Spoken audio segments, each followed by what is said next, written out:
Hello, আসসালামু আলাইকুম। প্রিয় সবাই কেমন আছেন? 20 মে 2026 সংস্কৃতি বিষয়ক মন্ত্রণালয়ের নিয়োগ বিজ্ঞপ্তি প্রকাশিত হয়েছে। এই সার্কুলারটিতে আবেদন শুরু 21 মে 2026 থেকে 20 জুন 2026 পর্যন্ত।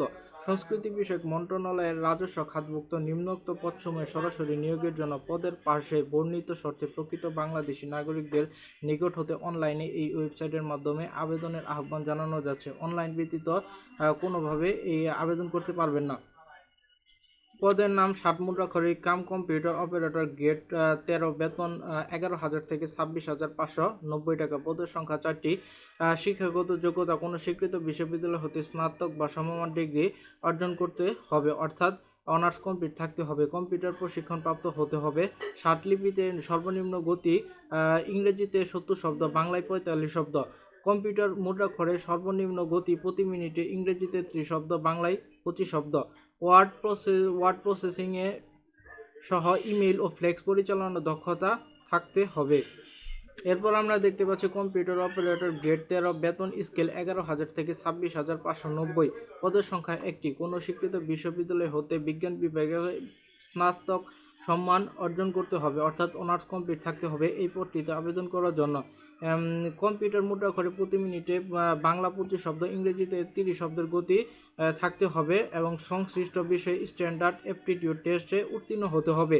এরপর আমরা দেখতে পাচ্ছি অফিস সহকারী কাম কম্পিউটার মুদ্রাক্ষরিক, গ্রেড 16, বেতন 9,300 থেকে 22,490 টাকা। পদের সংখ্যা 60টি। কোনো স্বীকৃত বোর্ড হতে উচ্চ মাধ্যমিক সার্টিফিকেট অর্থাৎ এইচএসসি পাস থাকলে আপনি এই পদটিতে আবেদন করতে পারবেন। কম্পিউটার প্রশিক্ষণপ্রাপ্ত হতে হবে। কম্পিউটার মুদ্রাক্ষরে সর্বনিম্ন গতি প্রতি মিনিটে ইংরেজিতে 20 শব্দ, বাংলায় 20 শব্দের গতি থাকতে হবে। কম্পিউটারে ওয়ার্ড প্রসেসিং সহ ওয়ার্ড, ইমেইল, ফ্লেক্স পরিচালনার দক্ষতা অভিজ্ঞতা থাকতে হবে। অফিস সহায়ক, গ্রেড 20, বেতন 8,250 থেকে 20,010 টাকা। পদের সংখ্যা 15টি। কোনো শিক্ষাগত যোগ্যতা কোনো স্বীকৃত বোর্ড হতে মাধ্যমিক স্কুল সার্টিফিকেট অর্থাৎ এসএসসি পাস করে থাকলে আপনি এই পদটিতে আবেদন করতে পারবেন।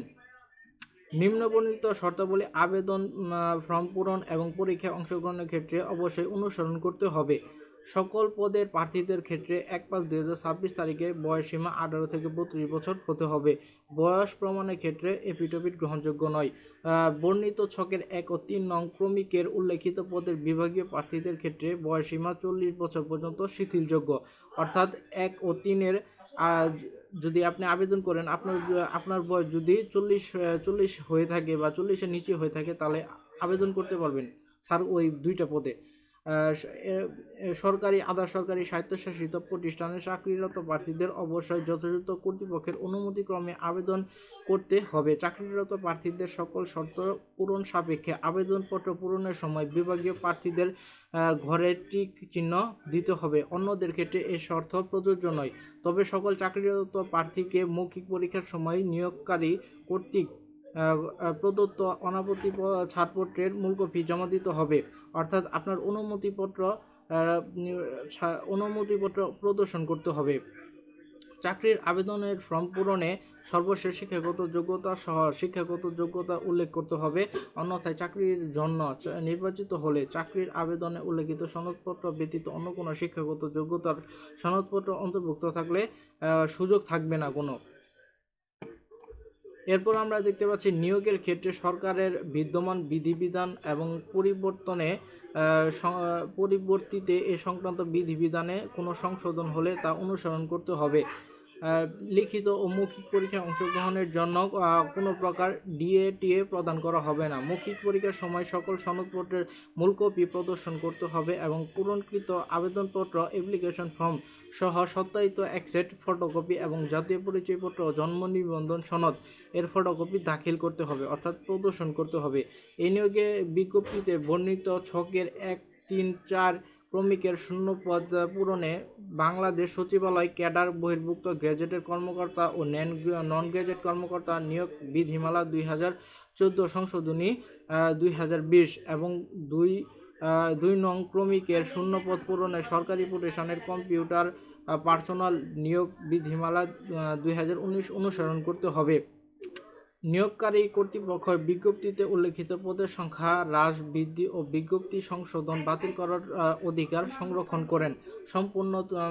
অসম্পূর্ণ, ত্রুটিপূর্ণ, বিলম্বে প্রাপ্ত আবেদনপত্র বাতিল বলে গণ্য হবে। নিয়োগ সংক্রান্ত বিষয়ে নিয়োগকারী কর্তৃপক্ষের সিদ্ধান্ত চূড়ান্ত বলে গণ্য হবে।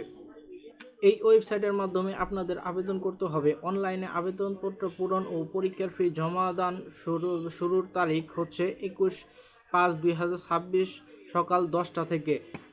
আবেদন জমাদানের শেষ তারিখ 20/6/2026 অর্থাৎ জুন 20 জুন 2026 বিকাল 4টার ভিতরে আপনার জমা দিতে হবে আবেদন ফি।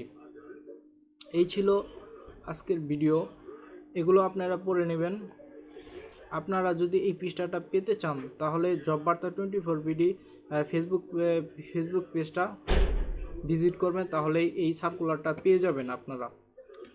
আপনি যদি জব বার্তা 24 বিডি ইউটিউব চ্যানেলে নতুন দর্শক হয়ে থাকেন তাহলে অবশ্যই চ্যানেলটা সাবস্ক্রাইব করে নোটিফিকেশন বেলটা অল করে রাখবেন। যারা অলরেডি সাবস্ক্রাইব করছেন তাদেরকে অসংখ্য ধন্যবাদ। ভিডিওটি ভালো লাগলে অবশ্যই একটা লাইক করতে ভুলবেন না। ধন্যবাদ।